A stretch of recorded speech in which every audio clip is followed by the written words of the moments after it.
देखिए, यहाँ पर 5वीं कक्षा का यह जो पाठ्यघटक था, धाय माँ पन्ना नाम से, यह हमारा पाठ्यघटक पूरा हो चुका है। हमने इसका पूरी तरह से उस पाठ्यघटक को समझ लिया, उसका जो प्रसंग है, उसमें जो घटना है, उस घटना को भी हमने समझ लिया।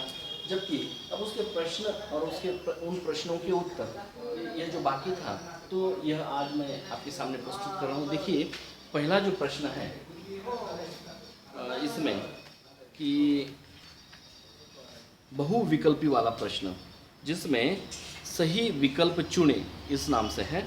और पहला प्रश्न है कि धायमा पन्ना किस राजा की सेविका थी। तो उसका उत्तर ऐसा है, आप उसको टिक कर लीजिएगा। उसका उत्तर है ख, अर्थात महाराणा संग्राम सिंह की वह सेविका थी। कौन? धायमा पन्ना। दूसरा प्रश्न है कि उदय सिंह का संरक्षक किसे बनाया गया था।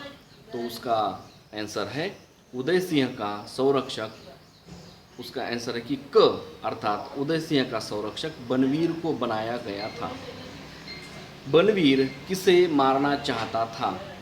बनवीर किसे मारना चाहता था। उत्तर है ग, अर्थात उदय सिंह को। बनवीर किसे मारना चाहता था? उदय सिंह को।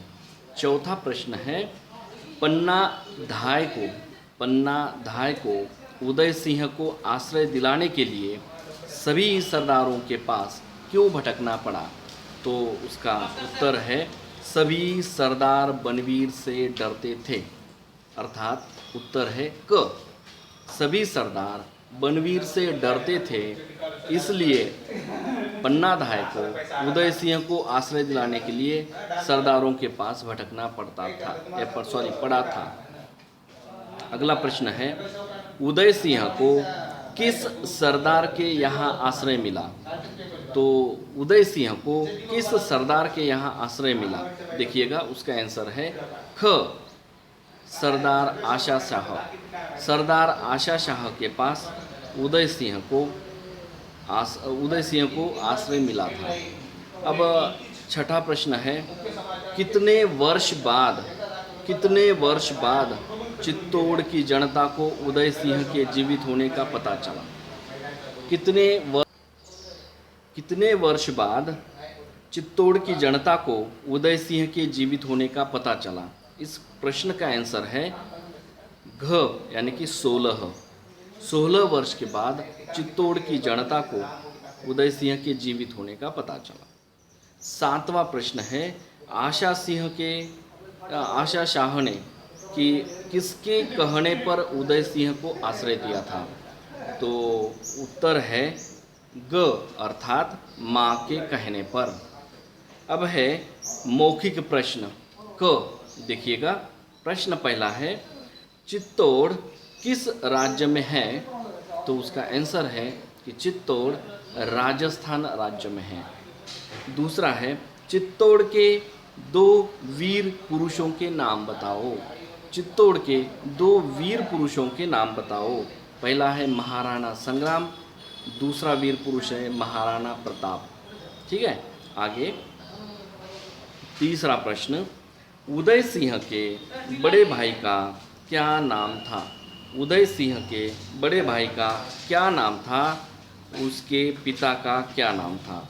तो उत्तर है, तीसरे प्रश्न का आंसर है, उत्तर ऐसा है कि उदय सिंह के बड़े भाई का नाम था विक्रमादित्य और उनके पिता का नाम महाराणा संग्राम सिंह था। चौथा प्रश्न है धायमा पन्ना ने उदय सिंह के बदले किसको लिटा दिया था। धायमा पन्ना ने उदय सिंह के बदले किसको लिटा दिया था। तो उसका आंसर है कि अपने बेटे को। धायमा पन्ना ने उदय सिंह के बदले अपने बेटे को शयन कक्ष में लिटा दिया था। पांचवा प्रश्न है कोई भी सरदार उदय सिंह को रखने के लिए तैयार क्यों नहीं हुआ।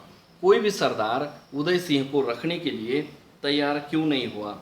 तो उसका उत्तर ऐसा है कि सभी सरदार बनवीर से डरते थे, इसलिए उदय सिंह को रखने के लिए तैयार नहीं थे। तो आंसर शॉर्ट में कैसा लिखेंगे आप, संक्षेप में, कि सभी सरदार बनवीर से डरते थे। बस इतना ही लिखना है, सभी सरदार बनवीर से डरते थे। छठा प्रश्न है, अंत में धायमा पन्ना व उदय सिंह को शरण कहाँ मिली? अंत में धायमा पन्ना और उदय सिंह को शरण कहाँ मिली? तो उसका आंसर है सरदार आशा शाह के पास धायमा पन्ना और उदय सिंह को अंत में शरण मिली। तो आंसर इतना ही लिखिए संक्षेप में कि सरदार आशा शाह के पास। ओके, अब ख लिखित प्रश्न, इसका जो आंसर लिखेंगे आप, इसका जो उत्तर लिखेंगे तो वो फुलफिल अर्थात परिपूर्ण लिखना है आपको। तो देखिए पहला प्रश्न है, चित्तौड़ का नाम इतिहास में किस लिए प्रसिद्ध है? चित्तौड़ का नाम इतिहास में किस लिए प्रसिद्ध है? तो उसका आंसर ऐसा है, ख का पहले कोई प्रश्न का आंसर है, चित्तौड़ के राजपूतों ने किसी विदेशी ताकत की अधीनता स्वीकार नहीं की थी। उन्होंने मातृभूमि की स्वतंत्रता के लिए दुश्मनों से लोहा लिया था। इस भूमि की वीर पुत्रियों ने भी देश के लिए अपना सर्वस्व न्यौछावर कर दिया था, इसलिए चित्तौड़ इतिहास में प्रसिद्ध है। तो चित्तौड़ इतिहास में प्रसिद्ध क्यों है? चित्तौड़ के महावीरों ने अपना बलिदान दिया था और चित्तौड़ को स्वतंत्र रखा था। इतना ही नहीं बल्कि चित्तौड़ के वीरानियों ने भी अर्थात उन महावीरों के पत्नियों ने भी अपने आप को देश के लिए न्यौछावर किया था, इसलिए चित्तौड़ आज भी इतिहास के पन्नों में आज भी वह प्रसिद्ध है। अगला प्रश्न है, प्रश्न है कि बनवीर कौन था और वह क्या चाहता था? बनवीर कौन था और वह क्या चाहता था?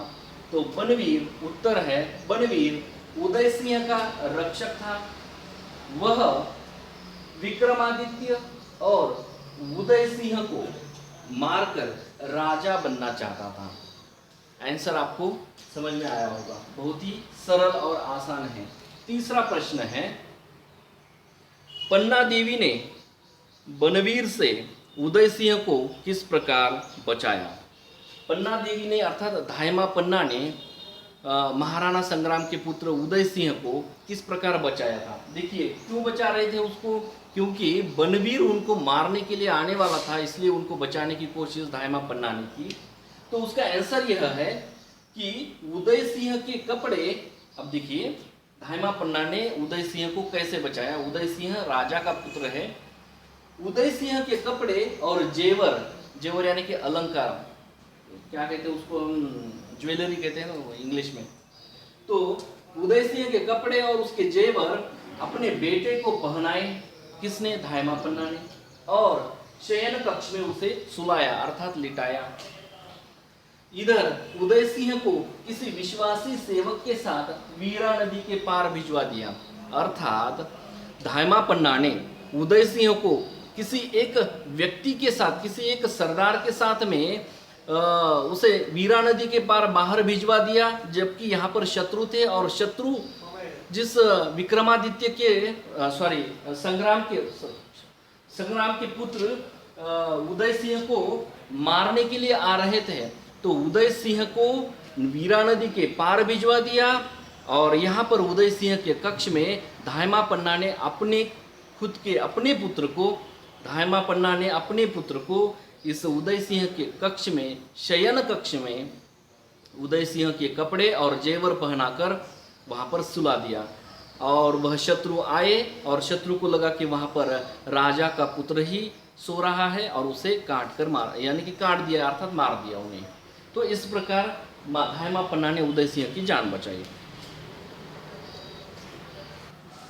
चौथा प्रश्न है कि आशा शाह ने उदय सिंह को अपने पास शरण क्यों दे दी? आशा शाह ने उदय सिंह को अपने पास शरण क्यों दे दी? सर तुम्हारे 800 रुपये अच्छा, अब अगला जो प्रश्न है वह है चौथा, आशा शाह ने उदय सिंह को अपने पास शरण क्यों दे दी? तो उसका आंसर यह है कि इसलिए दी थी शरण क्योंकि आशा शाह की माँ रोते हुए कहती है कि जिनके वंश ने अपने देश की स्वतंत्रता के लिए अपना सर्वस्व लुटा दिया, उसी के कुल दीपक को सहारा देने से तुम डरते हो। तुमने मेरे दूध को कलंकित किया। यह सुनकर आशा शाह ने उदय सिंह को शरण दी। अर्थात अपनी माँ का माँ को रोते हुए देखकर और माँ के शब्द को सुनकर कि तूने मेरे दूध को कलंकित कर दिया, इस प्रकार का कलंकित भरा शब्द सुनकर उनका जो मन है वो फिर से बदल गया कि जबकि शुरुआत में वो चाहते थे कि उदय सिंह को अपने पास रखना नहीं है, शरण देनी नहीं है या फिर उनको पनाह नहीं देनी है, बल्कि माँ की बात को मानकर या माँ की आज्ञा को मानकर आशा शाह राजी हो जाते हैं कि उस उदय सिंह को और धायमा पन्ना को अपने पास शरण देने के लिए। ठीक है, ये उसका आंसर है। अब देखिएगा दोस्तों, पांचवा जो प्रश्न है, वीर धायमा पन्ना पर 5 पंक्तियाँ लिखो। तो यह जो है यह आपके लिए गृह कार्य है। हर एक बच्चे का इसका आंसर जो है अलग अलग आ सकता है, इसलिए आपको यह गृह कार्य है। ग खाली स्थान भरो, यह भी गृह कार्य है। तो इसमें 5 अलग अलग रिक्त स्थान है, तो उसकी पूर्ति आपको ही घर पे करनी है। अब है भाषा बोधन, उसमें क निम्नलिखित शब्दों का शुद्ध रूप लिखो। तो उसमें है मातृभूमि, उसमें मातृभूमि, संरक्षक, विश्ववासी, संस्कार, आशीर्वाद, ग्रहण, ये सब गलत शब्द जो है, कहीं इसकी मात्राएं जो है या फिर मात्राओं में कम ज़्यादा मात्रा को कहीं किसी की मात्रा को नहीं दिया गया या फिर कुछ शब्द जो है उसको जोड़ा नहीं गया है, जिसके कारण यह शब्द अशुद्ध है। इनको शुद्ध करके हमें लिखना है, तो इस प्रकार लिखेंगे।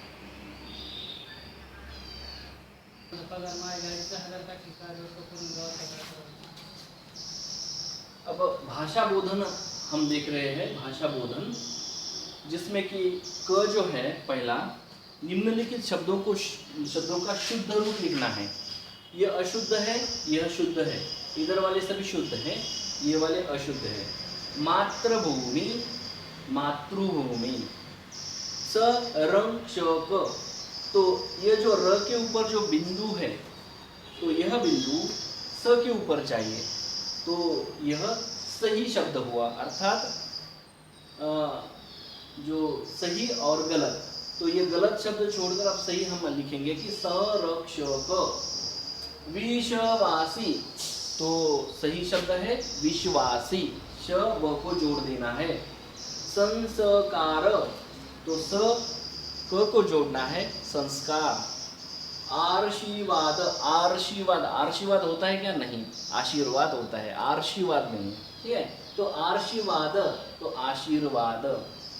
गृहण, तो गृहण नहीं होता, ग्रहण ऐसा होता है। ग्रहण का मतलब होता है स्वीकार करना, ग्रहण करना यानी कि स्वीकार करना, है ना।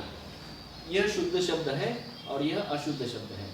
अब है ख, इसमें ख में देखिए कि आपको कहा गया है कि ये जो शब्द है, जैसे कि अवस्था, व्यवस्था, नियत, नियत, ग्रह, गृह, पानी, पानी, दीन, दीन, बात, वात, इन शब्दों के समान अर्थक शब्द आपको समझ लेने हैं और उस समानार्थक शब्द से आपको वाक्य का प्रचार बनाना है।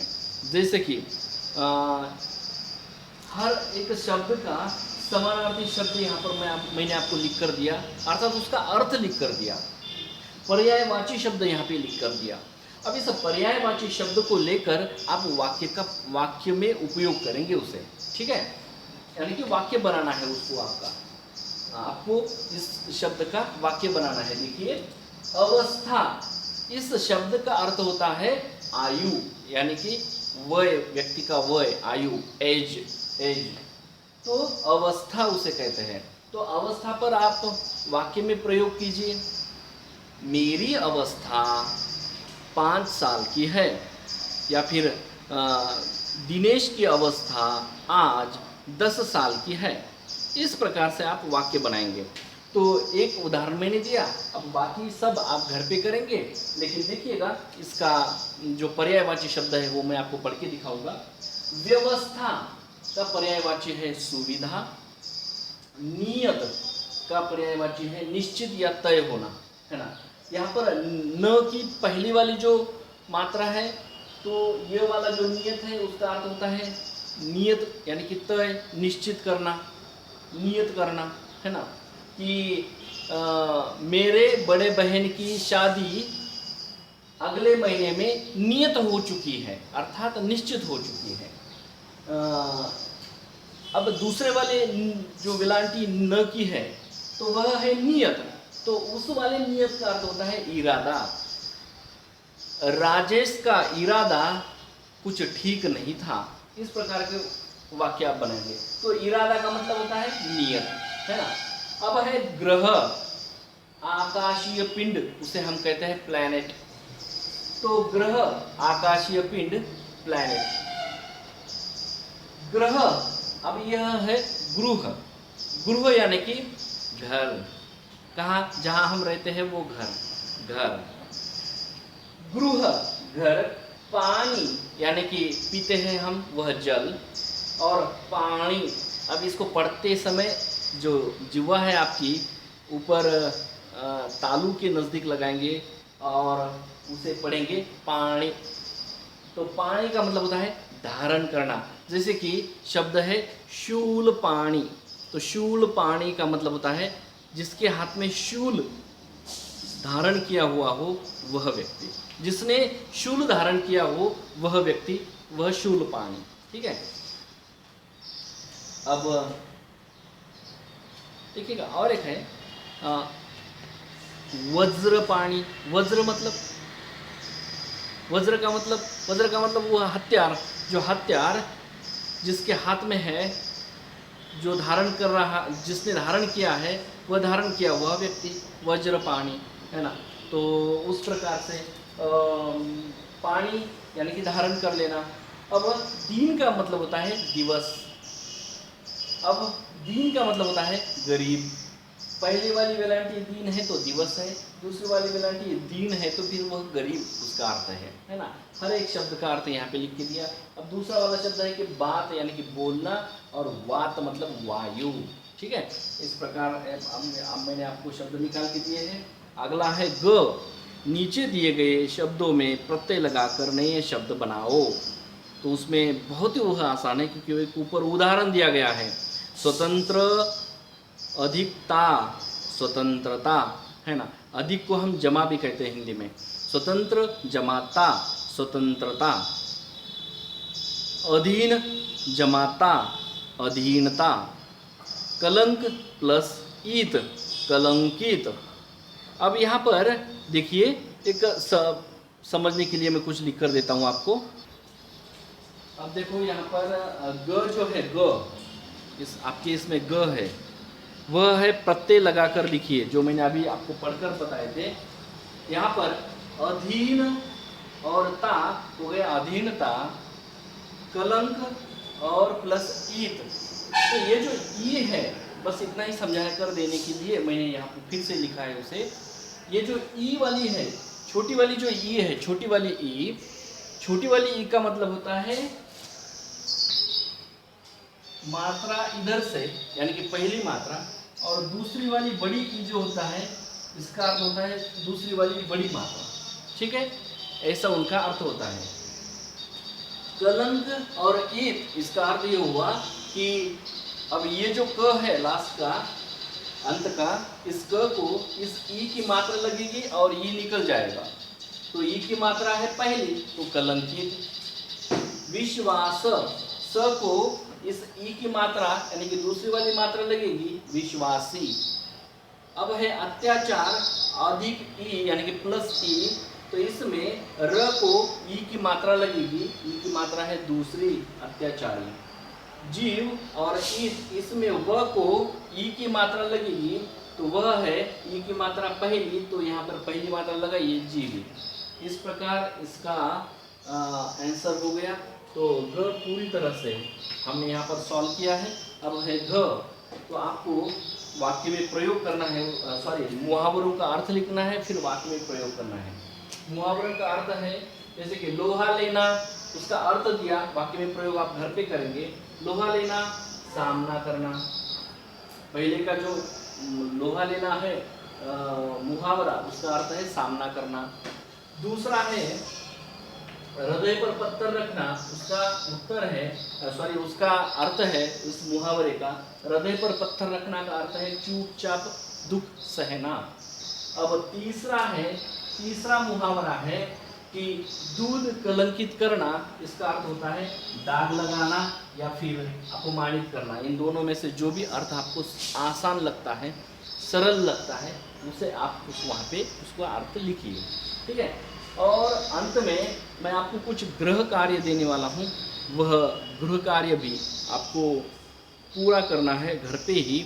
और संडे तक मुझे इस गृह कार्य को, जितना भी गृह कार्य मैंने अब तक आपको बताया, उन सभी गृह कार्यों को पूरा करते हुए संडे तक, यानी कि आने वाले कल तक समझो, रविवार के दिन में आप मुझे शाम तक, रविवार के दिन शाम तक मुझे इस व्हाट्सएप के ग्रुप के नंबर पर या फिर अपने इस ग्रुप पर अपने अपने गृह कार्य जो लिखा हुआ है उसको ठीक तरह से उसका फ़ोटो निकाल कर भेज देंगे।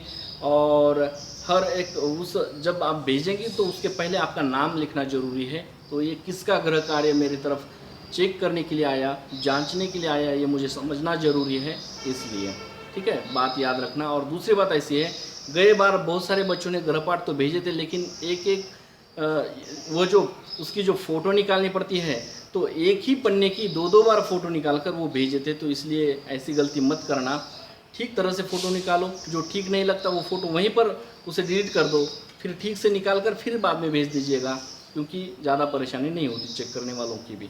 अब लास्ट में गृह कार्य देंगे आपको। देखिए फ्रेंड्स, अब आपको गृह कार्य में एक प्रोजेक्ट दिया है।